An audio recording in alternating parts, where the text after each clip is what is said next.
పుస్తకాలు చెప్పలేని పాఠం అంట కోరుకుంటే చేరదంట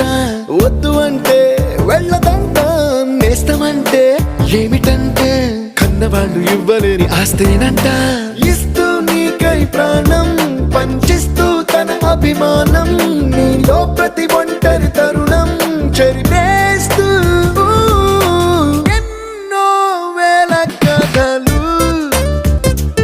అరే ఇంకో కథ మొదలు